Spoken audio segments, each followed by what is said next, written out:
Alex, how do you define happiness? Happiness is a combination of pleasure or positive emotions with deeper feelings of meaning and purpose. Is that like the Webster definition of? No, that is the definition based on research in positive psychology. Oh, and positive psychology. It's deep. I don't know what deep. the Webster definition is, actually. Do you know what it is? No, I don't. You might have to look that up now. Kind of curious. Honestly. I got that dish. Got that. I got that dish. Dish. Dish. I got that dish. I got that dish. That dish. Hey, y'all. It's Onika. And it's your girl B. And you are dishing with Dainty Dish. How you doing today, B? As I'm always doing, I'm surviving. I'm here. You're scratching and surviving. Scratching and Good surviving. times. Are we glad that we had? Good times. Yeah. How about you? How are the kids? How are my nieces? Oh my gosh, they're amazing. First of all, let's talk about how your niece is 10 months, about to be 1, and she's walking. Is she Full on walking. Like, I have she's to showing see off this. all around town, all up and down the house. Like, she's doing her thing. She's doing the most, eh? She's doing the most. So I can't even believe that she's almost a year. So, you know, and the eldest is a little lady, a little woman on the rise. So Pretty woman walking down the street. Pretty woman. So Yeah. Do you want to know how I am? I did ask how you were, and you asked how are my nieces. Like I did do it. How are you? I'm doing well. I'm coming off a session with my therapist. Mm-hmm. We covered a lot of stuff. I'm not going to go into it because it's deeply personal issues. I don't think you're supposed to. I don't think it's doctor-patient confidentiality. Yeah. I think there's still a patient-doctor confidentiality. I saw my social worker recently. My old social worker is going to be coming on the show in the next couple of months. Ooh. I won't say who it is quite yet. How did you maneuver? Well, he doesn't work with me anymore, so he's hit him range, up for the eh? podcast. So he's going to be on the show. I saw him and we connected, and that was really great. But it's been just a week of just a lot of activity. A lot of activity. A lot of things to keep you going. A lot of things to keep me motivated. That's good. Not so many things that are keeping me happy, though. Really? Maybe I'm happy, maybe I'm not. This is an interesting question. Alex, let's talk about this, Dr. Alex. Do you prefer Alex or Dr. Alex? I like Dr. Alex. I would say everyone calls me Alex. Well, my family actually calls me Alexandra. Fun fact. You're welcome to call me Dr. Alex. You definitely don't have to. Okay, if it doesn't make you feel like good inside, I won't call It doesn't make you happy. For sure makes me feel good inside. It reminds me of all the hard work Yeah. Exactly. I You endured deserve to it. get there. So You yes, I deserve do it, Dr. appreciate Alex. that. So we have you on the show once again. It's the first Wednesday of the month, and we have Dyshing with Dr. Alex today on the show. I'm very, very excited to have you for part 2 of our series. How are you doing today? I'm doing well. Yeah, I had a really great day at work.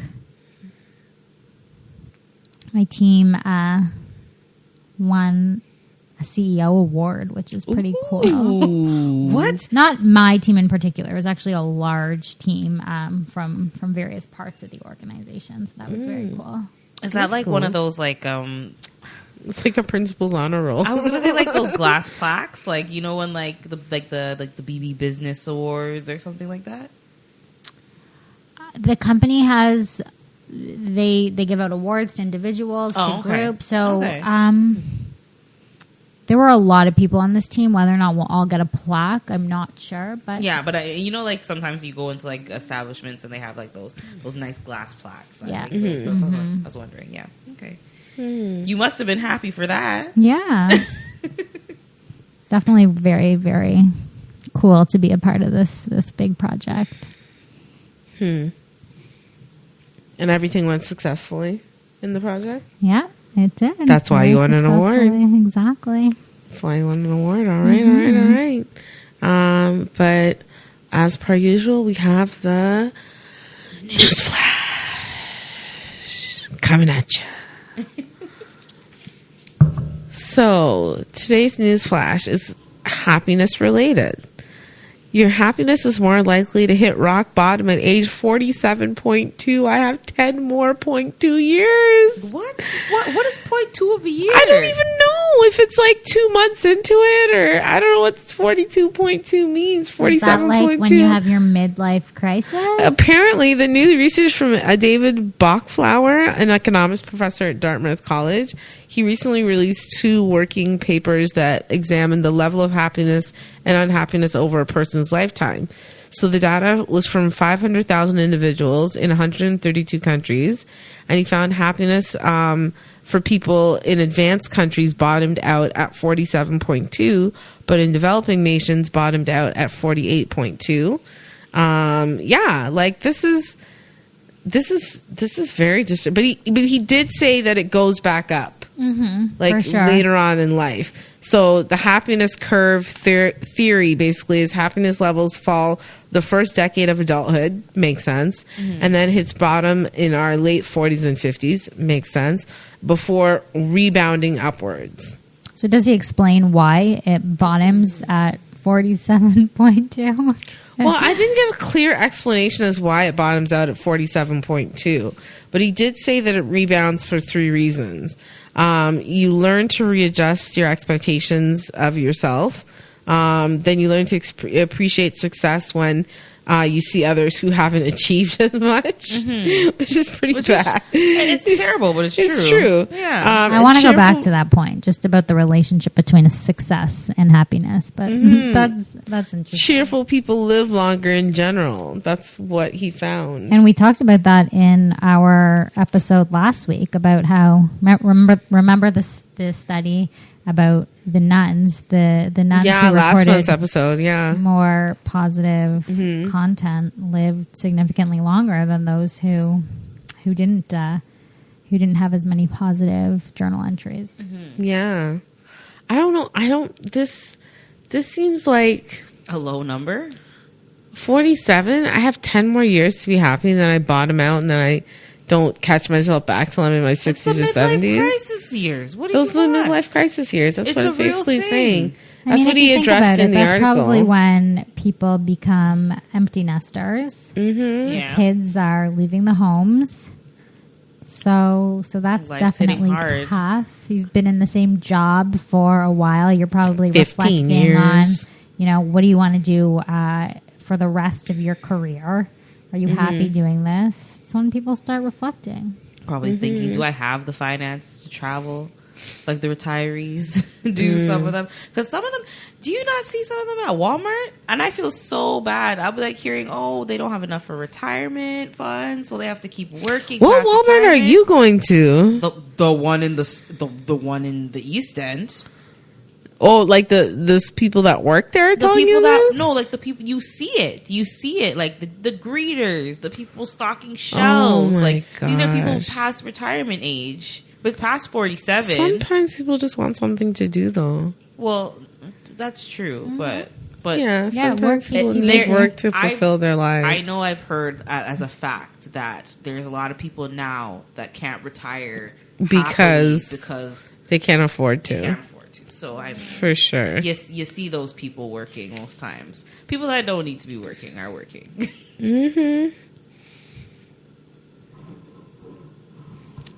So, Alex, I have Dr. Alex. I prefer Dr. Alex. Dr. Alex, I have a question for you. You said you're involved in positive psychology. That's what you got your... So my PhD was in Your organizational psychology. Psychology okay. applied to the workplace, but there's a big focus on applying positive psychology to organizations and to workplaces. And what is positive psychology? Good question. Thank you. So positive psychology is the study of human happiness and human flourishing.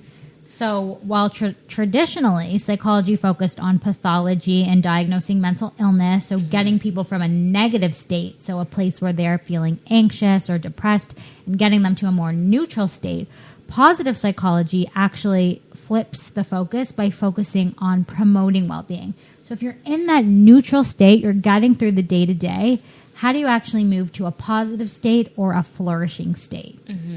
So essentially, positive psychology examines the conditions that contribute to a meaningful and engaged life, and it provides the tools for enabling people to flourish and really live their best lives. So does positive psychology mean being happy all the time? Like, what are your thoughts on that? Definitely not. I was to say, You're like, definitely that. I'm not practicing positive psychology then. So it's not about painting on a happy face. It's not about using positive thinking to wish away your problems or pretend they don't exist. It's about learning how to cultivate a mindset and develop practices that will increase our positivity and lead to greater success and fulfillment. So really, positive psychology asks us to be realistic about the present while maximizing our potential for the future. It's so funny. I feel like you described my whole like my whole high school life, like painting on a face. To High school's hard. Because nobody tells you It's gotta address okay. these issues, and you gotta it's okay. Yeah, exactly. So It's okay to feel a range of emotions. at all times, We are going to feel sad. We are going to be down, and that is okay. And that's what mindfulness is all about. It's about accepting your thoughts and accepting your feelings and just sitting with them and being present with them and not judging them. So it's not about saying, oh, I shouldn't feel this way. I shouldn't be so upset for so long. It's actually about allowing yourself to feel that way. So can we change as like human beings? Can we change our baseline of happiness? Like, can we are you just always like, if you're a low level person or you have Negative low moods, Nancy. a negative Nelly or Nancy or whatever, Ned, Nelly, Ned, Nancy, and you're just negative all the time. Like, can you change that baseline? So a lot of people seem to think that you can't. And that is Really? so not the case. I was about to say, I'm like, Yeah. I thought more people would be like, of course, yeah, like you can, but it's Yeah. a choice. So even scientists once believed that happiness was just completely dictated by our genes, but research has proven that this is not the case. So research by Sonia Lubermersky out of the University of California, she has shown that, yes, of course, a large part of our happiness is going to be determined by our genes and our genetics. Depression, for example, is genetic. So 50% of our happiness is determined by genetics. And of course, a component of our happiness is going to be determined by the circumstances we find ourselves in. So 10% of our happiness is based on what's going on around us. But 40% of our happiness is determined by our thoughts, our actions, and our behaviors, which means we actually have control over our happiness. We have the power to choose to be happy. Our brains are malleable. Our thoughts and our behaviors can actually rewire our brains to be more positive, to be more creative, resilient, and productive. So we do have a choice. I'm not saying, when you're really down in the dumps or if you're experiencing depression, I know you can't necessarily just say, okay, I'm choosing to be happy. It takes time, but we can choose to implement practices. When we're in an okay state, when we're in that like a neutral state, we can choose to implement practices to boost our level of happiness. So your baseline can certainly increase. And I think CBT, we talked about that also in episode 1 of our series. Cognitive behavioral therapy can really play a huge part in that. 100%. With my experience of cognitive behavioral therapy, I've been doing it for about 3 years now, on and off. And I've seen a huge change in my thoughts, behaviors, and emotions, and how I regulate my emotions, and things like self-care and self-esteem. I'm currently working on with my CBT therapist. Different things, like it's basically where you are now, whether you're extremely happy or extremely sad, doesn't necessarily mean that that's where you're going to be 5 years from now or 10 years from now. Like it's about, like you said, like making sure you're doing all the things you need to do to build that baseline. Definitely. Yeah. So what are some of the strategies for improving happiness and well-being? So I want to start off with fostering social connection. So we actually know that research has found that social connection is the greatest predictor of long-term levels of happiness and longevity. So develop relationships that have depth, breadth, and meaning. In my consulting and coaching work, which I did prior to working at Rogers, I asked employees to describe their peak experiences at work.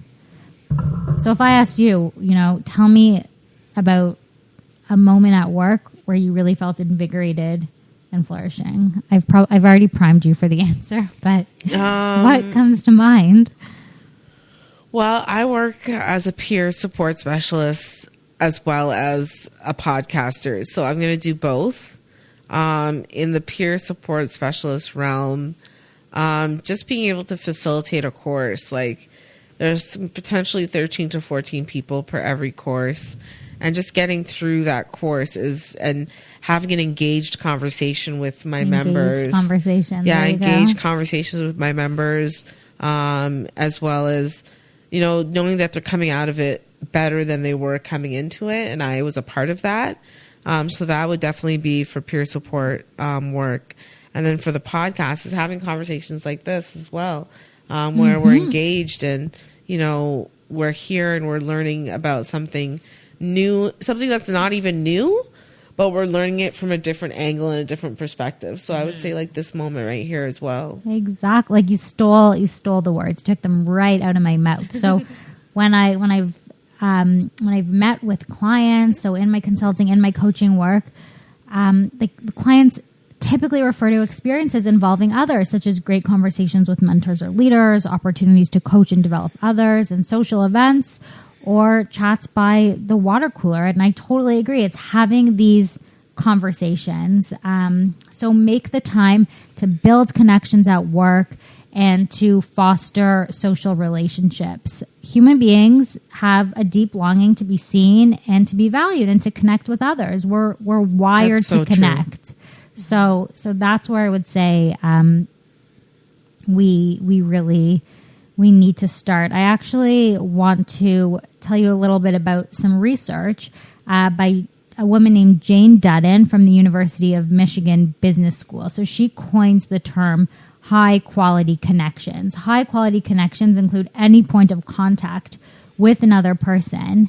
So it could be a conversation, an email exchange. It's a moment of connecting where both people feel a greater sense of vitality. And what's interesting is that high-quality connections can be short-term interactions. It doesn't even have to be with someone that you have a prior relationship with. So, for example, the first time that you and I met, we didn't know each other, but we immediately didn't know each other. We immediately connected about something that we care about, something we're passionate about, and look what it led to. This is episode number 3 that we're recording together. So it's those micro moments of connection, and it can happen face to face. It can happen virtually, but it's about connecting with someone on a deeper level, not just on a superficial level. So. Do you feel like the connections that people make today because of social media are very superficial and that can lead to maybe a lesser level of happiness in regards to human connectivity? Question. I'm pitching it to you. If you don't like it, pitch it back. I'll catch it. No, it's a really good question. I'm pitching it to you, Alex. There were 2 pieces in that question. So connecting and social media. So I think in some ways, social media actually fosters relationships. I'm focusing on the positive right now. When I started my Instagram account, phd.positivity, I connected with people all over the world who shared similar interests. It was truly such an amazing thing. Mm-hmm. And we supported each other. We commented on each other's posts. It was quite amazing. And it also led to other positive connections. So people who I knew, who I didn't necessarily have much of a relationship with before, reached out to me and commented on my work and told me how it resonated with them. So it actually led to these amazing positive connections that boosted my confidence and that made me happier and made me feel like I was making an impact. So in that way, social media can have very positive impacts, but if we want to focus on the negative impacts, in terms of connecting with people on a more superficial level, I think social media, of course, has many negative impacts. But what do you think about connecting on a more superficial level? I hate wasting time having superficial conversations. So, okay, dating apps, for example. Oh, we talked about dating apps just the other day. Like, so you can have these long conversations. They might even not feel like they're superficial, but then you meet them in person and you're like, you know what? The connection in person is just not the same as the connection over text. I feel like you don't get that with social media, like that connectivity. Yes. Because you can make up any persona online. Yeah, there's so much distrust online to me. Mm-hmm. And you can make up who you are. You can catfish. We talked about all that. If you guys didn't listen to the dating apps episode, check it out. It's like maybe 3 weeks ago, I think it was, or 4 weeks ago. I watch a lot of crime shows too, and like you just web of lies. You can't trust social media when it comes to certain things. So there's always a positive and a negative with everything. So it's whatever you take from it. But when it comes to, certain aspects in it, it's just I feel like it's how are you to trust people? There's a lot of images and like thrown at you and photoshopped images and but people who aren't real like live in that realm. And I know I have to be in that realm because of the podcast, but if I didn't have to be in that realm, I wouldn't be in that realm. May I say though,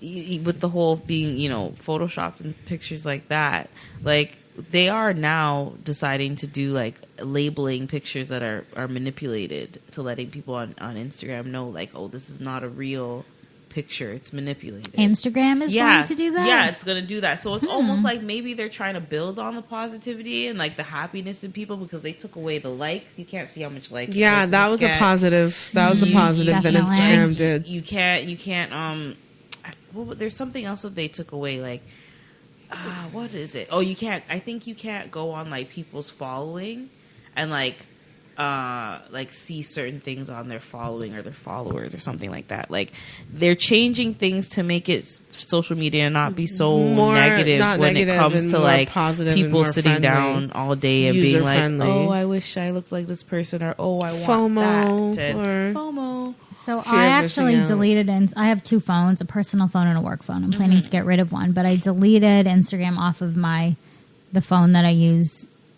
all the time, and it's amazing.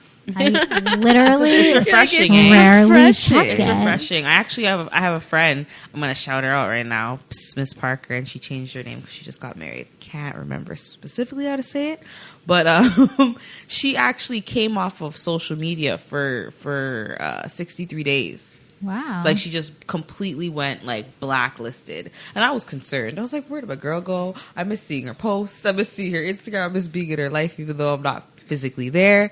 And she was just like, it's so much better for your mental health. It makes you so much happier not seeing the drama and the sagas and being involved and getting drawn into this cyclone suction of sometimes like ridiculous foolishness and like TikTok. Did she add it back though? Yeah, well she owns a company, so she has a business, so she has to use. You see, this is what we've come to. So this is why I'm gonna get rid of one of my phones, but I kind of like having 2 just for this because I have Instagram on my phone that I don't use as often, and I need it for my PhD positivity account. Yeah. But instead of fully getting rid of it and then eventually adding it back and then going back to your old behaviors, this is almost she didn't delete it, but like she didn't sign in for a while. So like this almost, it's like, okay, I know it's there, I can go check it if I want to check it, but I'm not checking it now just because I'm bored.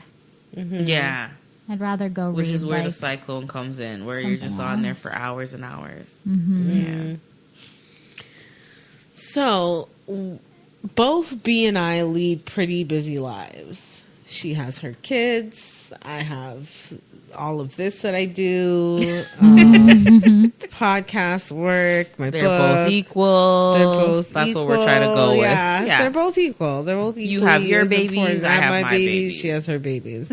So what would you recommend? Like, what are some tips for those of us who are juggling different commitments?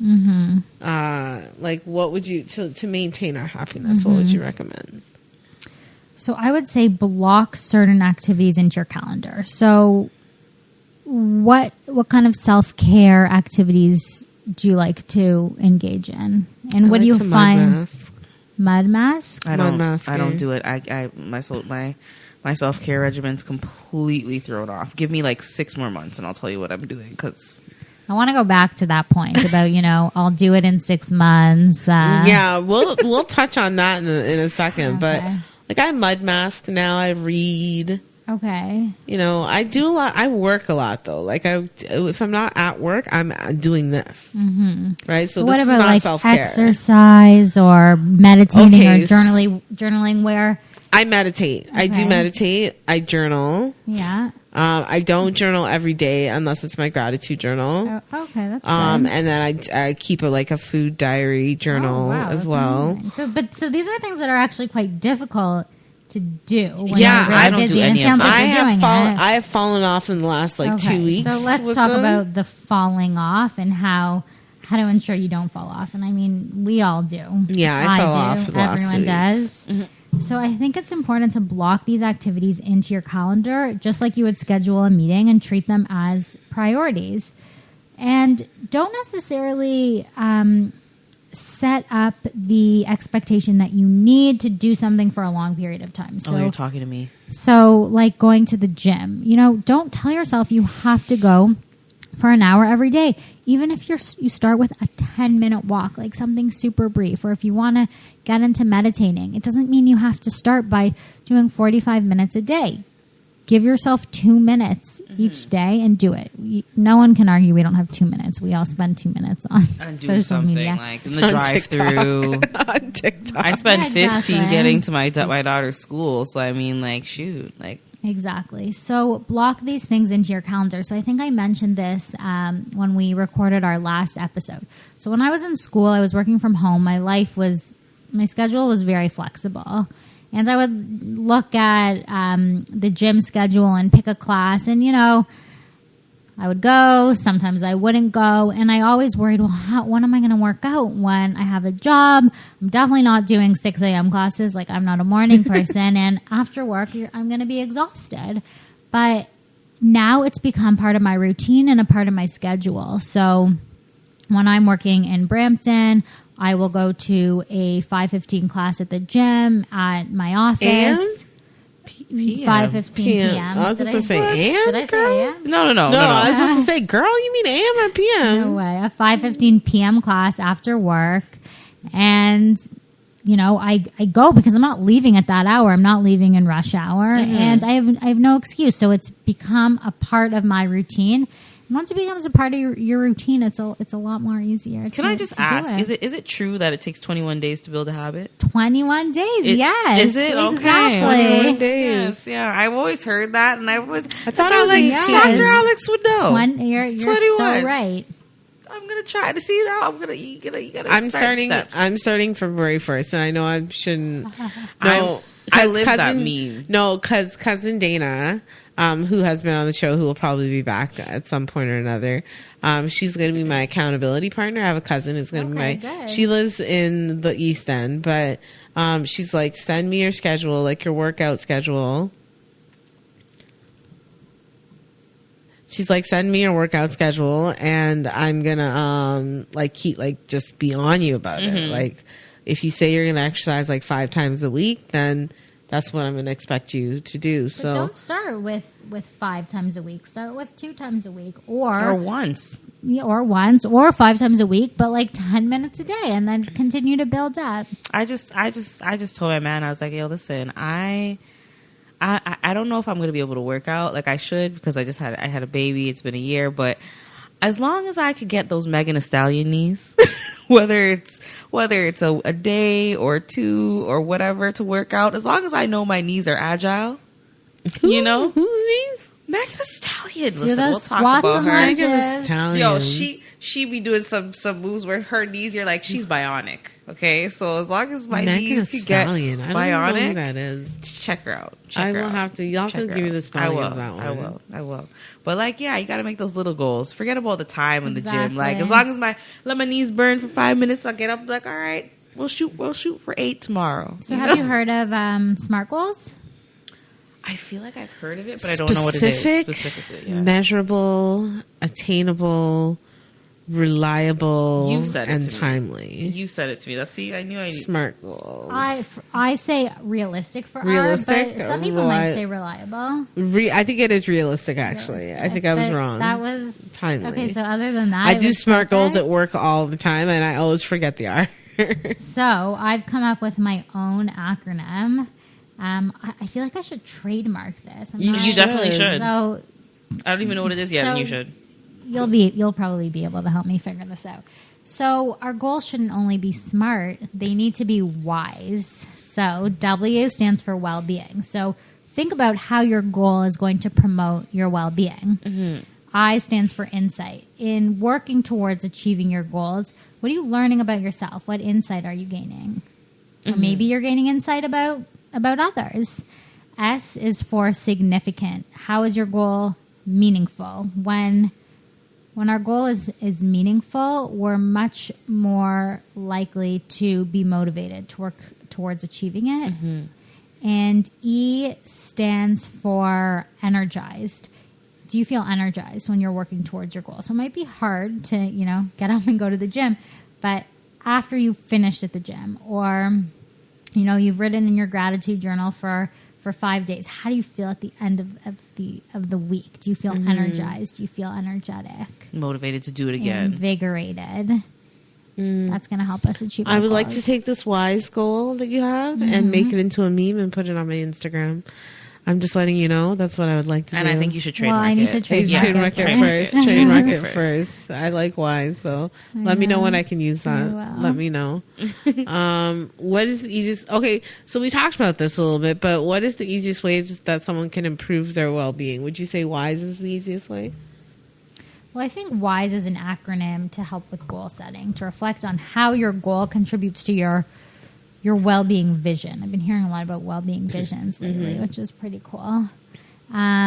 So what is the easiest thing someone can do to improve well-being? So we talked about fostering social connections earlier. I know last episode we talked a lot about practicing gratitude.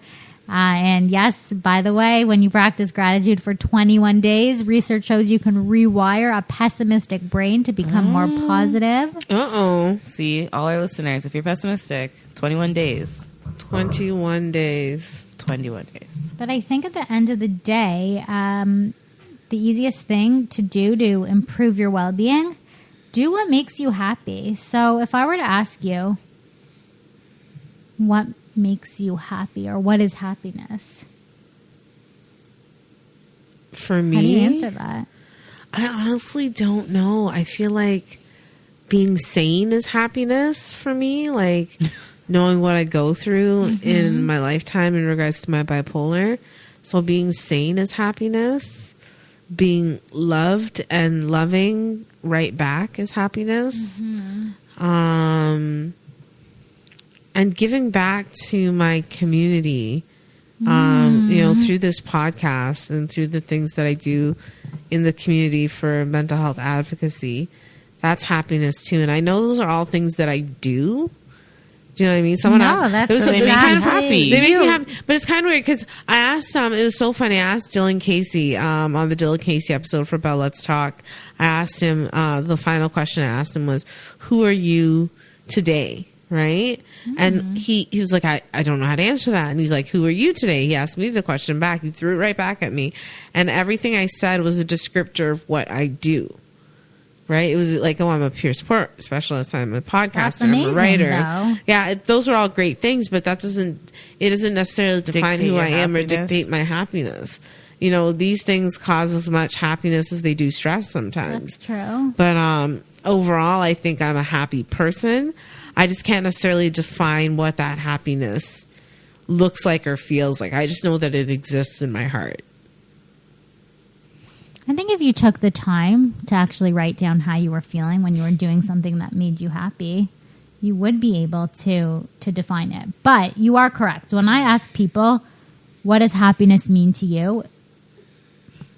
They give me blank faces. It is such a hard question to answer. So and I actually hard. think you just did an I still can't incredible answer. job defining the things that make you happy. And what's so interesting is the activities that you just mentioned, or the things you do that bring you happiness, are so consistent with the evidence shows us. So giving back, contributing, this is what research in positive psychology says we need to do to be happy. Because sure, like going shopping, buying new things, going out That for doesn't make me dinner. happy. Oh, But- girl, who you lied to? The thing is it makes me happy in the moment when I go out for a good Yeah, dinner. in the moment. Exactly. It's in the moment. But if we want to experience long-term levels of happiness, it's more than just going out for nice meals and buying new things. It's about engaging in activities that bring us meaning, that are fulfilling. And that's exactly what you just told me. That's what makes you happy. That's what makes you happy. Yeah. All right. So I did define it well. You defined it perfectly. So what can we do to live in the moment instead of always striving for the next best thing? Because this is my problem. I think this is why I can never just be content with being happy. Like I always, You're an idealist. I'm an idealist, so I have like a lot of ideas about where I want my life to go, and until I get there, I'm not going to be completely and utterly ridiculously happy until like all of these like 10, 15 to 30 goals are met.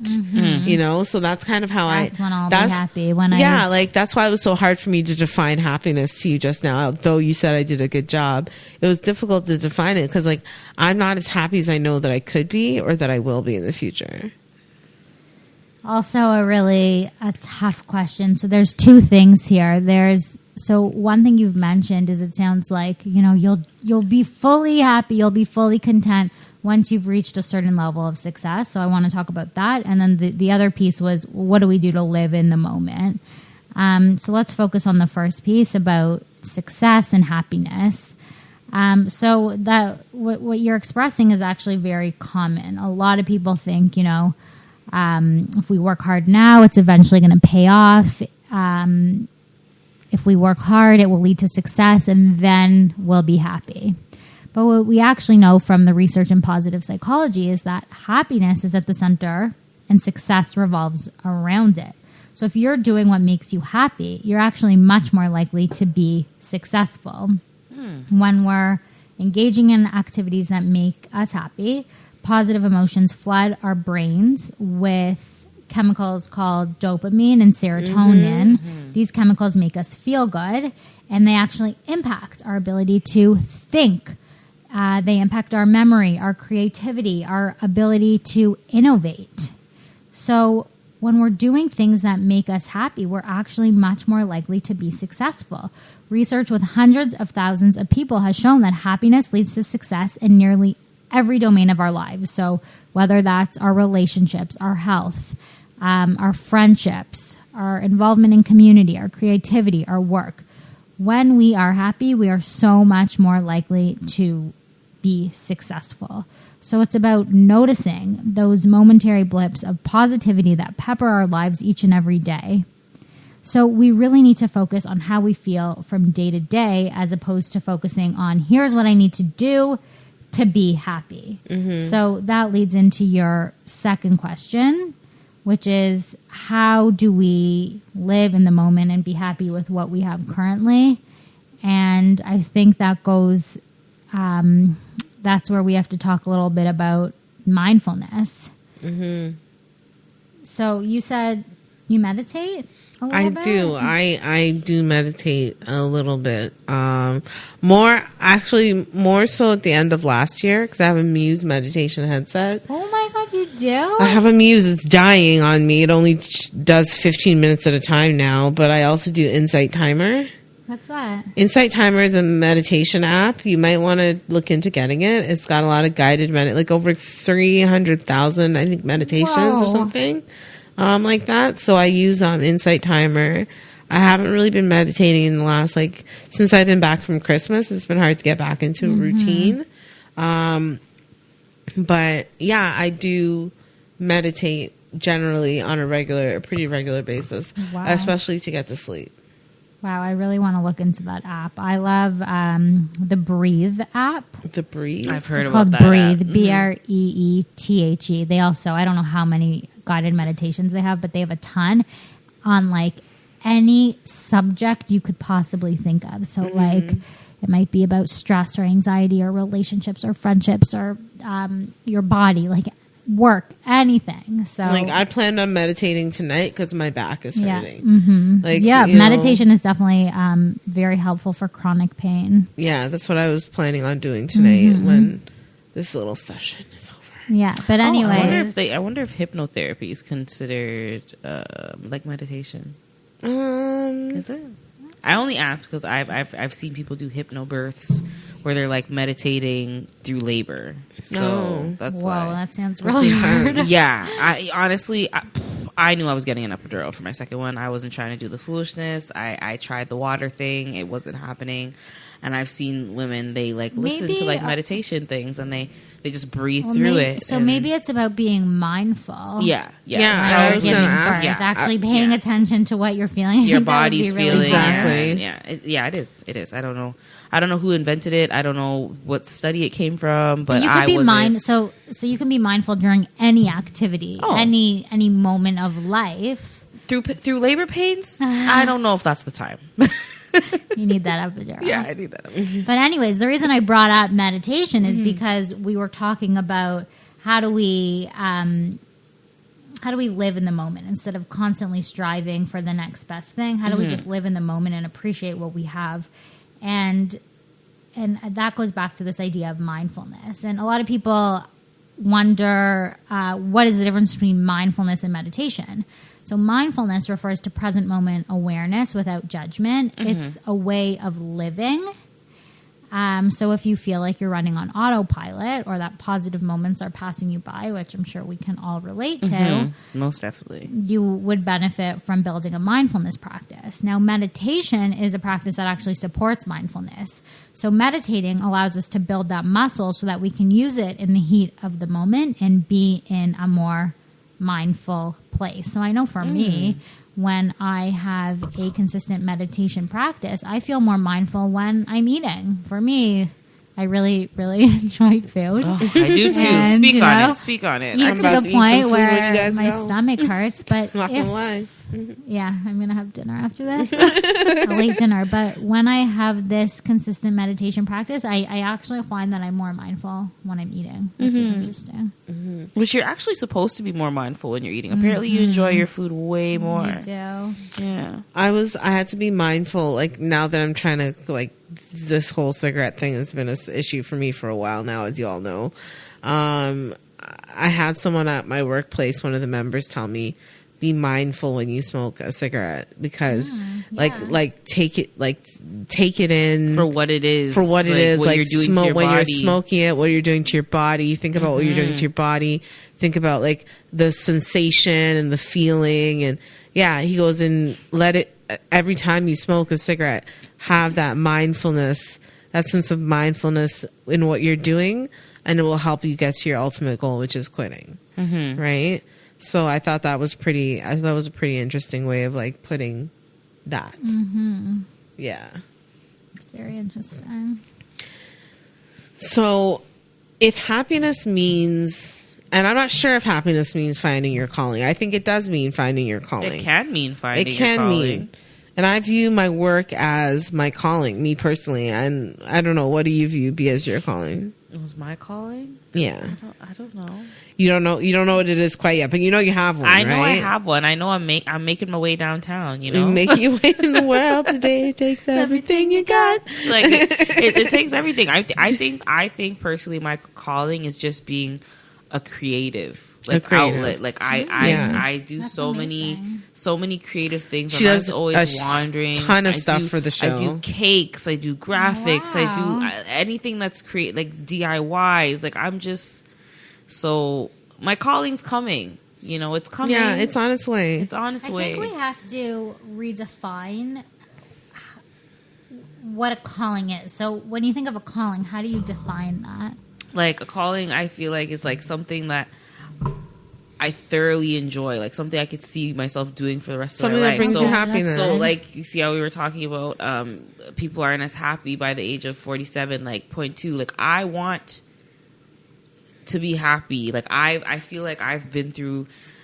I mean, it's not half my life, but I've been through a good portion amount of time where I've been doubting myself and doing a lot of things when it comes to my mental health that like I need to be at my calling at a certain point where like I'm 47 and it's like, oh, hey, I don't care. I'm doing what I love. You guys are miserable. That's all great and dandy. Find your calling. Like, Find your calling. Find your calling. I found mine. Find yours. Like, That's an amazing answer. I think a lot of people think, you know, their calling, they have to contribute in a really grand way. Yeah, They no. have to impact many people, but it's not about that. If you impact just one person, if you're doing something that's meaningful to you, then that's your calling. and I'm getting there. So if you think about your job as a calling, I think, you know, we spend so much time at work. We want to be doing something that's meaningful.